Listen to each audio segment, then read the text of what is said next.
In this episode of Adon Talks, we have Shark Tank entrepreneur Nikita. हम China से product ला रहे हैं और हम सेल करने हैं। She's a founder of Winston, जो कि घर बैठे आपको सैलून की सर्विस दे रहा है। उन्हें कुछ यूनिक प्रोडक्ट चाहिए होता है। इनके काफी ज्यादा SKUs है, काफी ज्यादा प्रोडक्ट्स है मार्केट में। एंड एज शार्क सेड, इनके प्रोडक्ट स्मार्ट हैं, सुपर इजी टू यूज है, स्टर्डी हैं और सेक्सी हैं। कैसे प्रोडक्ट को ऑनलाइन सेल करते हैं। ये एक ऐसी एंटरप्रेन्योर है जिसने इंस्टाग्राम से अपना बिजनेस स्टार्ट किया था और आज बहुत बड़ा ई-कॉमर्स ब्रांड बनाया। तो पहले तो मुझे ब्रांड्स नहीं बनाने थे कि मैंने क्यों 4 साल बाकियों के ब्रांड सेल करे, मैं अपना ही बना लेती। In this episode of add-on talks हमने निकिता से बात करी शार्क टैंक के बारे में। वो 1 मिनट हमारे लिए 1 CR की मार्केटिंग है। इंस्टाग्राम से एक ई-कॉमर्स ब्रांड कैसे बनाया जाता है और ऐसी बहुत सारी एंटरप्रेन्योर स्मार्ट बातें हुई हैं इनसे। कंपेटिटर्स इतने नहीं है, मतलब एटलीस्ट ऑर्गेनाइज्ड वे में। तो इस एपिसोड में आपको legend power of women entrepreneur समझ आएगी। अगर आप D2C बिजनेस में जा रहे हैं, स्पेशली अगर ब्यूटी कैटेगरी में जा रहे हैं, सैलून कैटेगरी में जा रहे हैं, या फिर आप किसी भी कैटेगरी में जा रहे हैं, आपको D2C बिजनेस इस एपिसोड से बहुत अच्छे से समझ आने वाला है। मेरी लर्निंग्स अगर और जल्दी होती तो मेरा ब्रांड बहुत जल्दी बन जाता। ये एक सीरियल एंटरप्रेन्योर है जिनको पीयूष बंसल ने ये टाइटल दिया था, तो आपको बहुत मजा आने वाला है इस एपिसोड में। Enjoy this episode, enjoy Adon talks with Nikita, enjoy yourself.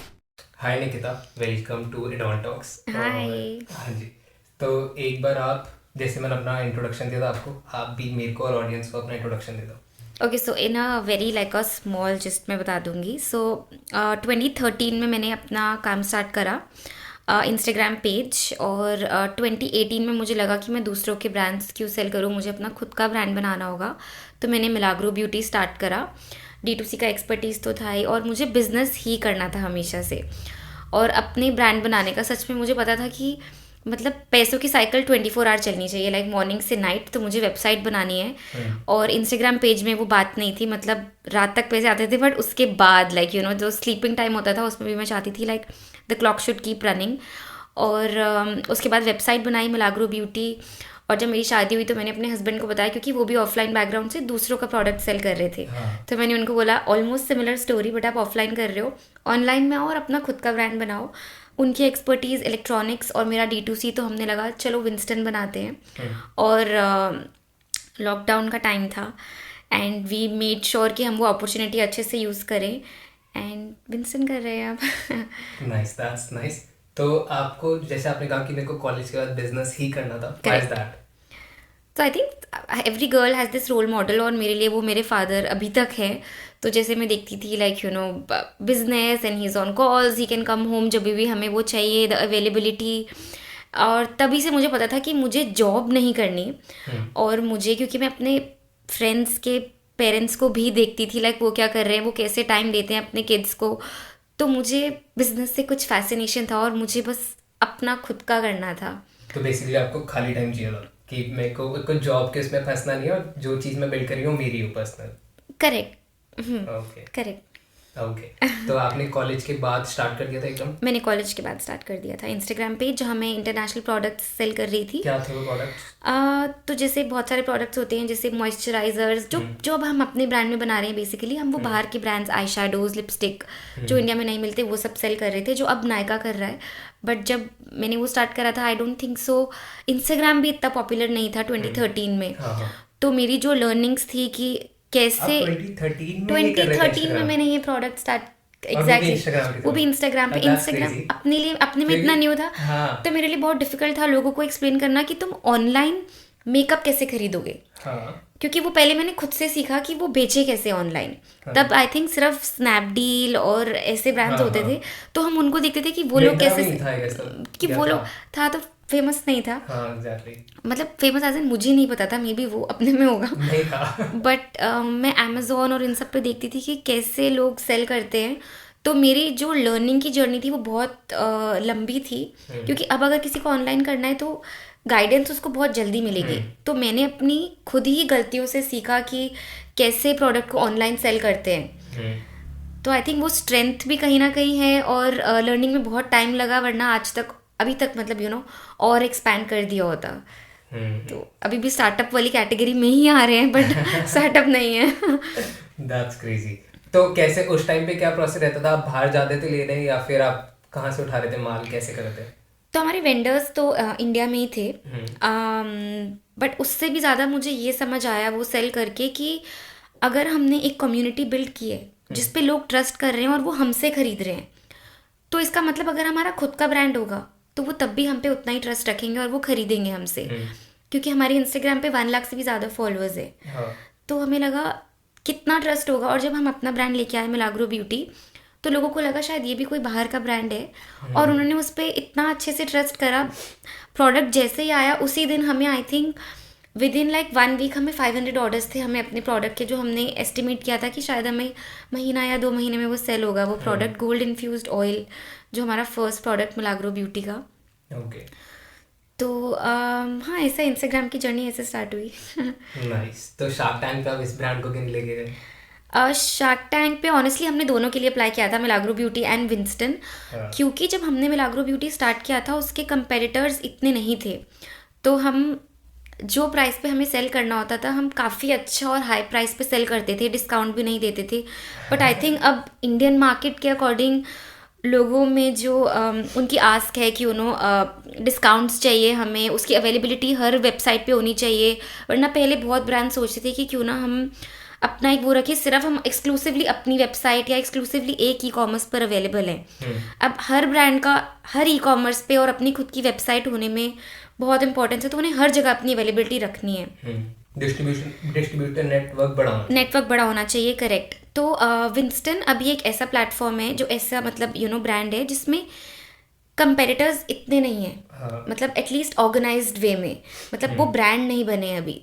तो इसीलिए I think like shark tank में भी लोग देखते हैं कि उन्हें कुछ यूनिक प्रोडक्ट चाहिए होता है। So I think that's why Winston got selected. Crazy nice. तो आप वहाँ से एपिसोड में मैंने जितना देखा आपको बिजनेस सेंस है, लाइक आप बड़े प्राउडली एकदम चौड़ में बोल रहे थे कि ब्रांड बनाएंगे सर। तो ब्रांड, क्योंकि आई एम वेरी फैसिनेटेड कि मेरे को भी ब्रांड्स बनाने हैं, लाइक मेरी मार्केटिंग एजेंसी है तो मैं ब्रांड्स ही बना रहा होता हूँ। तो क्यों ब्रांड्स बनाने हैं आपको, क्या है इसके पीछे की फैसिनेशन? तो पहले तो मुझे ब्रांड्स नहीं बनाने थे, this was not my ideal thought कि मुझे ब्रांड्स बनाने हैं। बट बाय चांस क्योंकि मैंने एक ब्रांड बनाया और आई थिंक 4 साल करने के बाद आपको काफ़ी कुछ पता चल जाता है मार्केट के बारे में। और आफ्टर मैरिज मुझे लगा कि because Himanshu was not having his own brand but वो अपने ब्रांड्स कर रहा था, एंड आई न्यू द जो जैसे हम पूरी रात काम कर रहे होते हैं अपने खुद के ब्रांड के लिए, बट वो हम किसी और के लिए नहीं करते हैं। तो मुझे था कि हमने आपस में इतना कनेक्ट करा कि उसको भी समझ आया कि अपने ब्रांड की इम्पोर्टेंस क्या है। और मतलब दो दैट फीलिंग ऑफ प्राइड कि ये आपका खुद का है, लाइक आपने बनाया है। सो इनफैक्ट जब हमारी शादी भी हो रही थी तब हिमांशु को सब बोल रहे थे कि मिलाग्रो ब्यूटी लाइक उसके फाउंडर से आप शादी कर रहे हो, लाइक तो मुझे ऐसा फील होता था लाइक कि इज इट मी, लाइक मैं वो कर रही हूँ। एंड जैसे सेम अब हमें विंस्टन में ऐसा फील होता है कि तो अब जैसे आप बोल रहे हो कि आपने ब्रांड्स बनाए, सो लाइक मिलाग्रो भी एंड विंस्टन भी, सो बहुत प्राउड सी फीलिंग आती है कि हम ब्रांड बना रहे हैं। ये that was not the thought initially, but हाँ like keeping the mind open and grabbing the opportunity as and when we get it. Perfect. Let's talk about Shark Tank, definitely जिसकी वजह से आप यहाँ पे हो, जिस सीरीज में हम लेके आ रहे हैं लोगों को। तो हाउ वाज द एक्सपीरियंस? सबसे पहला सवाल ये। सेकंड ये कि हमने सीजन 1 वालों के साथ भी बहुत सारे एपिसोड किए हैं, not everyone is happy with their episode, कि उनको लगता है कि यार हमारा एडिट होके बाहर अच्छे से नहीं आया, या फिर जो बाहर आया वो हमारी स्टोरी ये थी, एडिट होने के बाद कुछ ऐसी बन गई। तो हाउ वाज योर एक्सपीरियंस और सारा कुछ? सो फर्स्टली शार्क टैंक हमारे लिए एक लाइफ टाइम एक्सपीरियंस मतलब रहा। अभी तक भी मतलब हमें ऐसा फील होता है, हम कहीं भी जाते हैं we feel like we are celebrities. और मतलब not just that in terms of that, but customers के लिए भी जो हमारी जर्नी रही वो काफ़ी शॉर्ट हो गई। लाइक कोल्ड ऑडियंस को हमने डायरेक्ट अपना कस्टमर बनाया। किसी को बताने की ज़रूरत नहीं है दैट व्हाट इज़ विंस्टन। हमारा जो फनल्स होते हैं बेसिकली वो एंड फनल में हमारा कस्टमर ऑलरेडी है, लाइक ऑलमोस्ट बायर वाली स्टेज पे, कि बस उसको विंस्टन बताया या कोई भी ऐड दिखी, ओ ये शार्क टैंक में दिखा था, इसको हम बाय करते हैं। सो एक्सपीरियंस तो definitely like more than what we thought कि हमें कितना कस्टमर से लव और एक्सेप्टेंस मिलेगी, उससे भी बहुत ज़्यादा अच्छा रहा है। और रही बात कि शो के बाद लोगों को थोड़ा बहुत प्रॉब्लम्स होती हैं कि ये नहीं हुआ वो नहीं हुआ, तो आई थिंक हाइंडसाइट में पूरी लाइफ ही ऐसी होती है कि जैसे मैंने बोला कि मेरी लर्निंग्स अगर और जल्दी होती तो मेरा ब्रांड बहुत जल्दी बन जाता, कि मैंने क्यों 4 साल बाकियों के ब्रांड सेल करे, मैं अपना ही बना लेती। सो आई थिंक वो तो सबका कुछ ना कुछ होता है। वो एक मिनट जो हमने अंदर किया, वी न्यू कि हम वो 1 मिनट हमारे लिए 1 CR की मार्केटिंग है, बिकॉज सोनी पे ऐड देना इज सो एक्सपेंसिव। और हम भी सबकी तरह यही सोच के गए थे कि शायद हम अंदर 15 मिनट्स के लिए जा रहे हैं, बट एक्चुअली आप अंदर 2 आवर्स के लिए जाते हो। तो हमें लगा था 15 मिनट्स हम अंदर जा रहे हैं, मतलब हम 15 करोड़ स्पेंड कर रहे हैं। एक एक बात जो हमें बोलनी है, हमें अपने ब्रांड के बारे में, वो इतनी इंपॉर्टेंट होनी चाहिए कि हमें सीधा कस्टमर्स को हिट करना है और अपने बारे में बताना है, कुछ इधर उधर का नहीं बोलना हमें। और हमें शख्स को इम्प्रेस नहीं करना, हमें अपनी ऑडियंस से कनेक्ट करना है। That was our thought. तो हाँ, ऑफ कोर्स हमारा भी मन था कि हम थोड़ा और हमारा आता, हमारी शादी पे फोकस हो गया, वो ना हो कि हमारे प्रोडक्ट पे और फोकस होना चाहिए था। But all in all it was good. बहुत सारे आंसर्स हमने दिए जो नहीं दिखाए, बट हाँ काफ़ी अच्छे उन्होंने दिखाए भी। So I am all in all I am very happy, no complaints. Okay, perfect, that's good approach life को लेके और अपने एपिसोड को लेके। कूल। तो शार्क टैंक के बाद आपको लगा था या फिर आप पूरे प्रिपेयर्ड थे यार, क्योंकि डेफिनेटली शार्क टैंक का एपिसोड जैसे ही एयर होता है आप लोगों के ऊपर बॉम्बार्डिंग होती है, ऑडियंस की, लोगों के प्यार की, ट्रोलिंग की, सारी चीज़ें आती हैं एक साथ। तो क्या क्या आया और क्या आप आउट ऑफ स्टॉक हुए, कैसे रहा, इन्वेंट्री आपने हैंडल करी या फिर क्या हुआ वो बताओ। आखिर जैसी एपिसोड एयर हुआ उसके बाद ब्रांड का क्या हुआ, आप लोगों का क्या हुआ? Okay, so number 1 I will start with the happy things of course, क्योंकि मैं सबको बहुत अच्छा इंप्रेशन देना चाहती हूँ शार्क टैंक का, which is the reality. Like no matter कोई ट्रोलिंग वोलिंग, मतलब इट्स ऑल फाइन, बट हमने जो सेल्स में जंप देखा इट वॉज ट्रिमेंडस। मतलब जो वो फर्स्ट नाइट जब हमारी एयरिंग की थी, हम सेलिब्रेट कर रहे थे and middle of the night Himanshu और मैंने सोचा कि क्यों ना हम अपने ऑर्डर्स देखें, लाइक क्योंकि उस टाइम हम सेलिब्रेट कर रहे थे, हमने काफ़ी लोगों को बुला रखा था साथ में देखने के लिए स्क्रीनिंग वाले टाइम पे। और जब हमने देखा हमारे orders, then we were like, हमने ऑलमोस्ट अपने मंथ की सेल्स लाइक कुछ आवर्स में कर ली थी ओनली ऑन आवर वेबसाइट। और वेबसाइट पे ट्रैफिक हमारा 30x चला गया था। मतलब इतने विजिटर्स आए उस रात को, वी वर सो हैप्पी कि मतलब जो भी हमारे साथ हो रहा है it was more than what we imagined. और रही बात आउट ऑफ स्टॉक होने की, तो डेफिनेटली हम बहुत सारे प्रोडक्ट्स के लिए आउट ऑफ स्टॉक ऑलरेडी हो गए हैं, जबकि हमने काफ़ी अच्छे से प्रिपेयर किया था। हमें पता था कि हमने काफ़ी लोगों से बात की जो सीज़न 1 में आए थे, उन्होंने बताया कि कैसे कैसे तुम्हारा जंप आता है एंड कितना प्रिपेयर हो जाना चाहिए, लाइक कितने एक्स तक तुम्हें एटलीस्ट स्टॉक मेंटेन करना है। तो हम इतनी प्रिपरेशंस के बाद भी हम फिर भी आउट ऑफ स्टॉक है कुछ प्रोडक्ट्स के लिए। सो आई थिंक कस्टमर की डिमांड किसी को नहीं पता चलती। जो प्रोडक्ट्स हमने सोचे थे शायद सबसे ज़्यादा सेल होंगे वो भी सेल हुए, बट जो सोचा था कि ये नहीं हो सकता वो आई थिंक सबसे पहले आउट ऑफ स्टॉक हुआ। सो हमें हमारा ब्लो ब्रश है बेसिकली, और हमें था कि हमने तब तक वो लॉन्च नहीं हुआ था, तो शार्क टैंक में उसके बारे में कुछ बोला नहीं था बेसिकली, करेक्ट। तब तक हमारा वो SKU ही नहीं था, तो हम उसका नॉर्मल एस्टिमेट लेके चल रहे थे कि वेबसाइट पे कोई आएगा तो कितना एक्स ट्रैफिक उसका हो सकता है। बट सरप्राइजिंगली वो प्रोडक्ट अब आउट ऑफ स्टॉक है। तो हाँ, मतलब बहुत शार्क टैंक के टाइम तक आपके 8 SKUs थे। तब तक हमारे 8 SKUs थे, अब हमारे 20 SKUs हैं। ओह, इतने सारे। यस, हमने थोड़ी बहुत हेयर केयर रेंज निकाली एंड 12 न्यू SKUs आए बेसिकली। 2 तो हमने बता दिया था उनको, बट उसके बाद हमने डिसाइड किया, हमें और ई-कॉमर्स से पुश मिला कि आप कुछ और प्रोडक्ट्स है जो आप लॉन्च करो, तो हमने वो करे एंड बहुत अच्छा रिस्पॉन्स आ रहा है, मतलब बहुत अच्छा है। एंड रही बात ट्रोलिंग की, सो यस, बहुत सारे तो नहीं मैं बोलूँगी, बट कहीं पे लोग बोलते हैं कि हम चाइना से प्रोडक्ट ला रहे हैं और हम सेल करने हैं। तो मुझे ऐसा लगता है कि जब आप ब्रांड बना रहे होते हो, तो जैसे मैं मिलाग्रो ब्यूटी भी सेल करती हूँ और विंस्टन भी। Milagro beauty is a made in India brand और विंस्टन जैसे चाइना से आता है। So I don't think so brand की इमेज और ब्रांड की रिप्रेजेंटेशन में जो मेहनत लगती है ब्रांड बनाने में, उसमें जो मेक है उससे इतना फ़र्क पड़ता है जो ब्रांड रिकग्निशन में हमें जो मेहनत लगती है। Of course like there is a more proud feeling कि मतलब तुम्हारा प्रोडक्ट मेक इन इंडिया है, but we should also understand कि अगर कोई प्रोडक्ट इंडिया में बन ही नहीं रहा, जैसे मिलाग्रो ब्यूटी की भी जो पैकेजिंग है, क्योंकि वो क्वालिटी इंडिया में मिलती ही नहीं है, तो हम वो भी चाइना से मंगवाते हैं। सो इन द मतलब ग्लोबलाइजेशन भी कुछ होता है, अगर हमें पता है कि वो चीज़, जैसे अपनी टीम में भी हमें पता होना चाहिए कि ये चीज़ मैं नहीं कर सकती, तो ये हमें किसी और को डेलीगेट कर देनी चाहिए, ये कोई और करेगा। सो इन द सिमिलर सेंस, अगर एक चीज़ हमारी कंट्री में भी नहीं हो पा रही है, ऑफकोर्स वील ट्राई, एक टाइम के बाद हम वो करेंगे, बट जब वो हो ही नहीं पा रही तो हम वो चाइना से बनाते हैं। तो लोगों के लिए कहना बहुत ईजी होता है कि चाइना से लाके सेल कर रहे हैं, but generally it is not that. और अगर ये होता तो सभी लोग वो कर रहे होते कि लाके सेल कर लो। अमेजोन पे भी बहुत सारे चाइनीज़ प्रोडक्ट होते हैं, बट वो ब्रांड नहीं है। So making a brand is very difficult from just selling a product जो आप चाइना से लाके बेच रहे हो। तो हम ब्रांड बना रहे हैं विंस्टन में। जैसे मैंने बताया, it takes a lot more than just your product to make a brand. तो डेफिनेटली वो ये एक छोटा सा ट्रोलिंग का पार्ट था जो मुझे सबको क्लियर करना था, जो लोग लिखते हैं ये चाइना से बेच रहे हो तो भाई तुम भी बेच लो तुम्हें किसने रोका है। एग्जैक्टली। तो हाँ मतलब बस यही, और ओवरऑल बहुत अच्छी जर्नी चल रही है हमारी।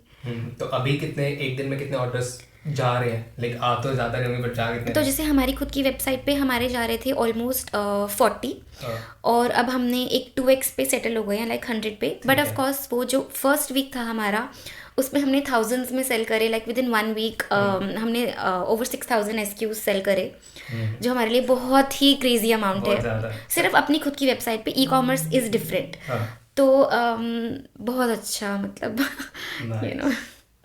कितना बट इसको एक्चुअली जैसे मेंटेन करना डिफ़िकल्ट हो रहा है हमारे लिए।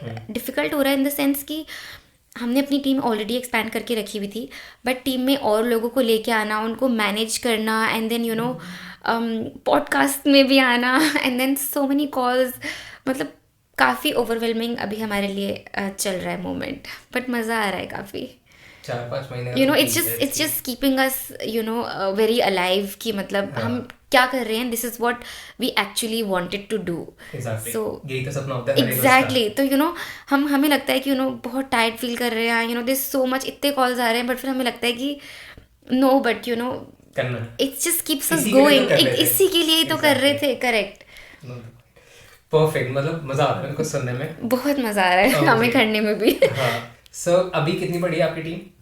सो अभी हम ऑलमोस्ट 15 लोग हैं, और जब हमने स्टार्ट किया था तब सिर्फ 4 थे, मतलब ऑपरेशंस वाले अलग हैं, लाइक पैकिंग और वो सब अलग हैं, बट जो मेन कोर टीम, जो कोर ब्रेन होता है, वो बस पहले 4-5 लोग थे और अब वो 15 लोग हैं।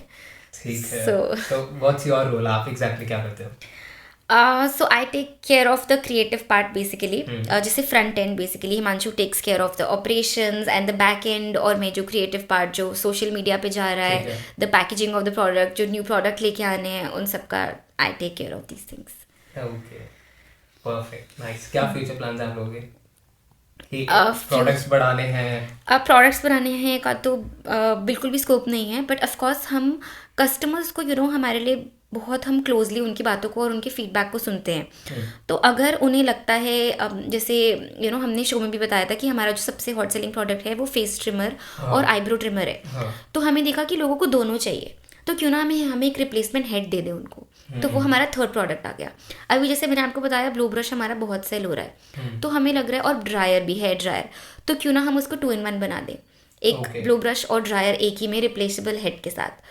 तो ये हमारे न्यू SKUs पे जो हम काम कर रहे हैं वो। ओके, तो आप लोग जैसे ही बना रहे हो, आप लोग कैसे करते हो कि, क्योंकि देखो 2 तरीके से इस बिजनेस को रन किया जा सकता है कि चाइना में आपने देखा कि ये प्रोडक्ट्स अवेलेबल हैं और आपने कहा कि यार इनको हम ऑर्डर कर देते हैं। दूसरा, जैसे आप बता रहे हो कि हमने आइडिया लगाया कि जैसे आईब्रो वाला और फेस वाला हम इसको कंबाइन कराते हैं, तो क्या ये प्रोडक्ट वहाँ पे अवेलेबल है या फिर आप ऑर्डर देते हो कि हमारे को ये चाहिए आप बनाओ? हम सेकंड मॉडल पे काम करते हैं कि हम देखते हैं कि कस्टमर की डिमांड क्या है, कि मतलब उसको ये चाहिए, तो हमने सोचा कि क्यों ना हम ऐसा करें। और रही बात कि पहले हम देखिए चाइना में अवेलेबल है, तो आई थिंक अगर नहीं भी अवेलेबल होगा तो वो कस्टमाइज़ करते हैं, customization is always available.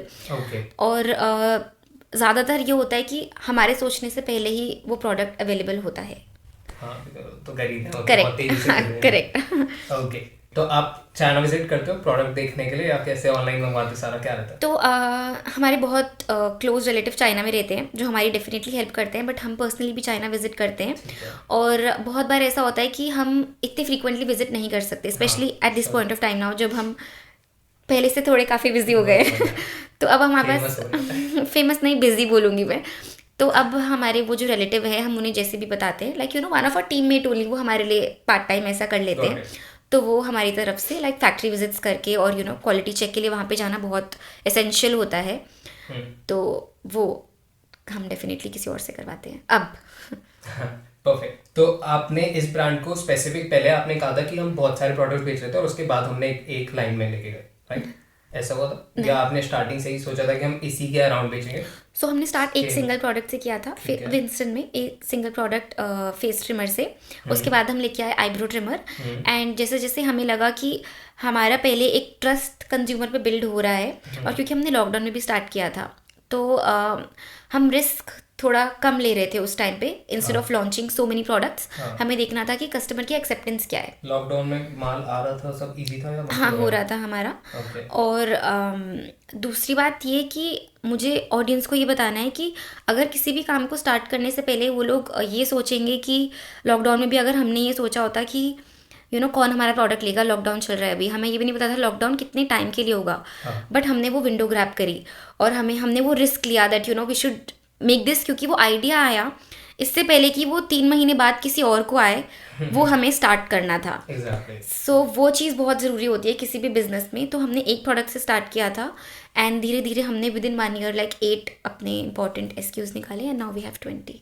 So it is not really about आप कितने प्रोडक्ट सेल कर रहे हैं, आप एक ही प्रोडक्ट से भी अपना ब्रांड बना सकते हैं, बट अगर कंज्यूमर को आपके ब्रांड पे ट्रस्ट है और उसको वो कोई चीज़ डिमांड कर रहा है जो आपको पता है कि आप सेल कर सकते हो, तो डेफिनेटली ये कैसे आप इंश्योर करते हो कि कंज्यूमर हमारे प्रोडक्ट के साथ कंफर्टेबल हो रहा है और हम उसको वो चीज़ प्रोवाइड कर पा रहे हैं कि यार जो उसको चाहिए? क्योंकि बहुत सारे चाइना का प्रोडक्ट के लिए दिमाग में ही रह गया, चल गया तो चांद तक, ऐसा कुछ बहुत सारे स्लोगन्स होते हैं कि चल गया तो पता नहीं ऐसा। हाँ, राइट होते हैं, वो मुझे नहीं पता, but it's fine, I have also heard. तो पहले तो हम जो भी प्रोडक्ट लॉन्च करते हैं उसके बारे में प्रॉपर एक R&D करते हैं। और जैसे मैंने बताया हिमांशु का इलेक्ट्रॉनिक्स का बैकग्राउंड है, 3 generation, so he knows almost everything, engineering भी उसने की है इसी में, तो डेफिनेटली उनको, मेरे फादर को प्रोडक्ट सेंस तो बहुत एक्स्ट्रा ही है। वो प्रोडक्ट को अंदर से पूरा तोड़ के जब तक अंदर का ना देख ले कि अंदर है क्या, तो ऐसा नहीं है कि बस वो चल रहा है और मैंने बोल दिया अच्छा, या 20-25 लोगों ने बोल दिया कि अच्छा है तो वो अच्छा है, ऐसा नहीं है।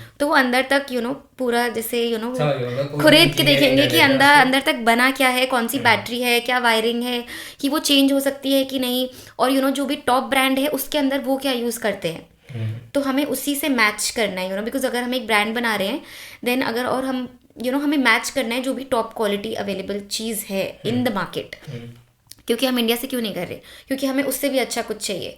तो अगर हम वो नहीं कर रहे then what is the point basically. और भी आपने दूसरा क्या सर्विस कैसे प्रोवाइड कर रहे हो जिससे वो करेक्ट।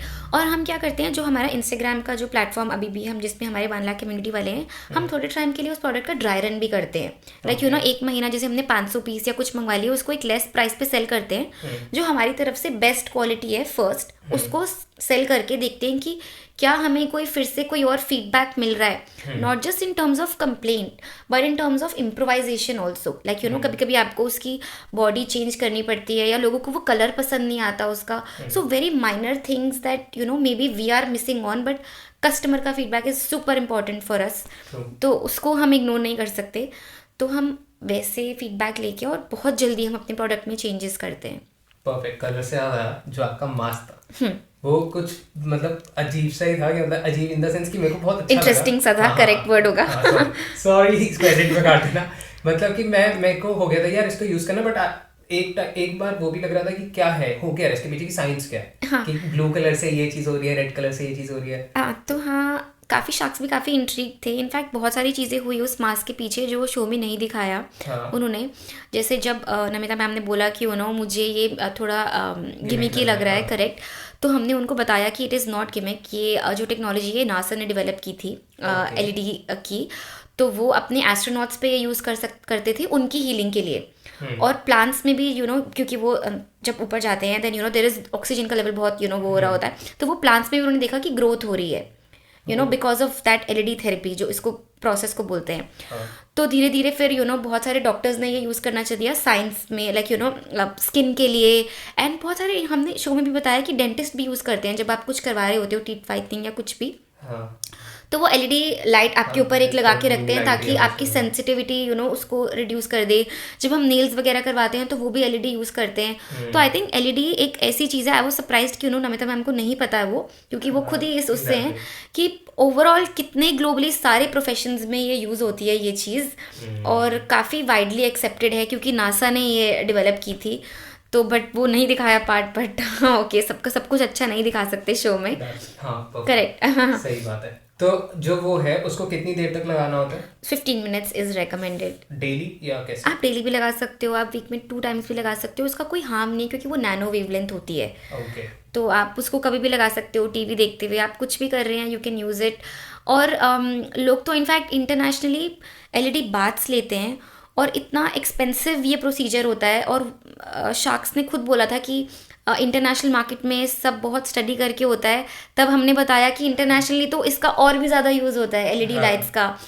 और हाँ मतलब आई वॉज सरप्राइज्ड कि उन लोगों को नहीं पता इस चीज़ के बारे में। कोई नहीं, डॉन टॉक्स पे पता लग जाएगा। परफेक्ट। बट विनीता मैम ने हमें काफ़ी सपोर्ट किया और ये दिखाया नहीं था उन्होंने उस टाइम पे। नमिता मैम को उसी टाइम बोल दिया कि यू नो मुझे पता है एलईडी के बारे में और ये बहुत ही वाइडली एक्सेप्टेड चीज़ है और स्पेशली ब्यूटी में तो अब ये इतना ज़्यादा इंपॉर्टेंस प्ले करती है एलईडी और ये जो थेरेपी है प्रॉपर। तो यस हमें काफ़ी सपोर्ट किया उस टाइम पे in the tank Vinita ma'am ने, तभी उन्होंने हमें पैसे दिए। यू नो अगर उन्हें इतना ही गिविंग लग रहा था तो हमें पैसे आ गए आपके या वीडियो डिलीजेंस? हाँ वीडियो डिलीजेंस चल रहा है। Okay. कितना अच्छा भी तो आया नहीं तो Right. ये बाद में पूछेंगे आपसे। परफेक्ट। तो मेरे को ये जानना मतलब आई डोंट नो ये किसी लेडी से पूछना चाहिए या नहीं पूछना चाहिए, तो नो ऑफेंस बट आपका काम है ये। तो आप लास्ट पार्लर कब गए थे या आप बिल्कुल ही रिप्लेस कर चुके अपने प्रोडक्ट से उसका? नहीं बिल्कुल ही रिप्लेस तो मैं नहीं कर चुकी हूँ डेफिनेटली। अभी भी कुछ ऐसे प्रोडक्ट्स तो नहीं बोलूँगी मैं, बट जो बेसिक सर्विसेज होती हैं जो हमारे सैलून की, यू नो जैसे वैक्सिंग हो गया, थ्रेडिंग, आईब्रोज, आपको नहीं पता होगा बट जो भी ये जनरल चीज़ें हैं लाइक यू नो हम क्लीनअप्स के लिए जाते हैं वो सब, तो वो लाइक यू नो फेशियल तो अब जैसे वो हम खुद ही एलईडी मास्क लगा लिया, ट्रिमर से सब कुछ कर लिया, बॉडी एपिलेटर से हमने पूरी अपनी वैक्सिंग कर ली और वो हो गया। बट यू नो अगर मुझे हेयर स्टाइल बनवाना है तो मैं खुद ब्लो ड्राई कर सकती हूँ, बट मुझे कुछ सर्विसेज के लिए तो बाहर जाना ही होगा। सो बट यू नो जैसे अगर मैं वीक में एक बार जा रही थी तो अब शायद मंथ्स में कभी लाइक यू नो 3-4 मंथ्स में किसी ओकेजन पे जाना है, definitely that can not be escaped. But आप रिप्लेस कर रहे हो जो basic services definitely, specially like working women के लिए वो कितना ज़रूरी है। और अब तो मैं जनरली मैं वेकेशन पे भी जाती हूँ अगर 10-12 दिन, और मुझे लगता है पहले क्या यूज़ कर रहे थे मैं, because it is so difficult कि आप ट्रैवल कर रहे हो एंड एकदम से आपको लगता है oh shit like you no अब मुझे थ्रेडिंग करवानी पड़ेगी या यू नो कुछ भी, because it's a gap time जो लोगों की जो ग्रोथ आती है विच इज़ यूजुअली 1 वीक या यू नो 10-12 डेज में आ जाती है। तो प्रोडक्ट बहुत ही हैंडी है उसके लिए। तो मैं खुद के प्रोडक्ट से मैं बहुत यूज़ करती हूँ। आई थिंक मैं सबसे ज़्यादा यूज़ करती हूँ। करेक्ट, मैं अपने ब्रांड के खुद सेटिस्फाइड कस्टमर, क्योंकि खुद का सेटिस्फाइड होना बहुत ज़रूरी है। आप किसी और को कैसे बोलोगे कि आप ये लो जब आप खुद कोई और चीज़ यूज़ कर रहे हो। आपका कौन सी फेवरेट प्रोडक्ट है? नहीं ये नहीं बोलूँगी, मैं सारे नहीं बोलूँगी। सबसे फेवरेट वही है जो मैं सबसे ज़्यादा यूज़ करती हूँ, यू नो। तो ऑब्वियसली वो फेस ट्रिमर है जो मैं बहुत ज़्यादा यूज़ करती हूँ, और हमारा एक बॉडी ट्रिमर भी आता है वो, और हमारा जो ब्लो ब्रश है वो डेफिनेटली, और स्ट्रेटनिंग मशीन तो बिल्कुल। एक्चुअली यू नो बिकॉज हर लड़की के लिए it is so important, like you no सभी स्ट्रेटनिंग मशीन यूज़ करते हैं, सभी हेयर ड्रायर यूज़ करते हैं। आप जब भी हेयर वॉश करोगे तो you know part of life बन चुका है वो, not just for me Winston, मेरे पार्ट ऑफ लाइफ का बन चुका, मेरा you know it's a part of my life. But these products in general women के लिए दे आर सो एसेंशियल, जो हमें ध्यान भी नहीं रहता कि हमारे पास ये कितने होंगे, मतलब इसका कोई लिमिट नहीं है। मैंने देखा अपनी मम्मी को, बहन को। हाँ करेक्ट करेक्ट, परफेक्ट। बहुत सारी चीजें बता दी आपने ऑलरेडी। सो लास्ट क्वेश्चन के साथ समाप्त करते हैं Sure. कि how was your experience on a Don Talks? चाहे तो गालियां भी दे सकते हो, डेफिनेटली दे दीजिए क्योंकि हमने परेशान किया आपको। No I think I am very happy and I think मेरी एक एडवाइस इनको ये रहेगी कि नेक्स्ट में ये अपना भी खुद का इंटरव्यू करेंगे, क्योंकि इनकी जर्नी खुद की बहुत अच्छी रही है and at such a young age like you know doing and having the confidence. I am sure बहुत बड़े लोग यहाँ पे आते होंगे जिनसे आप इंटरव्यू करते हो। So yes, very warm welcome here and थोड़ा सा वेट करवाया बट इट्स ओके। तो कुछ इशू हो गया। और thanks for being on a Don Talks, मेरे को बहुत मजा आया पर्सनली एंड आई वांट की ऐसे सबको बोलते हो? नहीं मजाक कर रहा हूँ, सच्चे मजा आया क्योंकि मैं खुद अभी थाईलैंड गया था एंड वहाँ पे जाके मैंने बहुत सारे प्रोडक्ट्स देखे, बहुत ज्यादा, जो इंडिया में नहीं है। एंड आई वाज लाइक यार हम करते हैं ये चीज, तो मेरे लिए आपका ब्रांड को समझना जानना और ज्यादा important. And I think lockdown के बाद लोगों ने अपनी स्किन को जो अहमियत दी है इज़ लाइक सो डिफरेंट जो वो पहले देते थे, बिकॉज आई थिंक मेन ने भी स्टार्ट कर दिया। मैं अपने घर की बात करूँ तो यू नो मेरे डैड भी कभी कभी बोलते थे मुझे कोई शीट मास्क लगा दो, like you know once in a month, because इतना लंबा लॉकडाउन था दैट बोर हो रहे हैं। अच्छा स्किन ये भी होता है लाइक फीमेल्स टेलिंग मेल्स की हम ये कर रहे हैं बिकॉज मेल को पता नहीं कौन से वर्ल्ड से आते हैं वो उन्हें कुछ नहीं पता होता, जैसे आपने बोला कि आपको कम नॉलेज है। तो लॉकडाउन एक ऐसा टाइम था when people got so much more aware about their skin, not just women, तो obviously they got time to pamper their skin, but for male also, like they got awareness कि ये healthy skin है या नहीं है। It's not about healthy skin or not. अगर आपकी skin में कोई भी प्रॉब्लम है, फॉर एग्जाम्पल आपको कोई पिगमेंटेशन हो रही है या आपको ड्राइनेस फील हो रही है, तो नॉर्मल डेज में क्या होता है, you just rush to office या आप कहीं भी जाते हो, but when you have time to relax, या मेरी स्किन बहुत ड्राई है, मैं बहुत टाइम से सोच रही थी कि मुझे इसके लिए कुछ करना है, लाइक मुझे कोई फेशियल करवाना है या मुझे कुछ अच्छा मॉइस्चराइजर लेना है, so unless you have that free time आप वो नहीं कर सकते। तो लॉकडाउन में वो टाइम आया और स्किन की जो अवेयरनेस, जो आई थिंक क्रिएटर्स ने भी बहुत हेल्प करा उसमें। वैसे तो सारे फ्री थे, वो क्रिएट करे जा रहे हैं और हम जैसे ब्रांड्स और उनको हेल्प करके कि ये प्रोडक्ट यूज़ करो। तो वो एक टाइम था जो खाली बैठ के लोगों ने रियलाइज करा।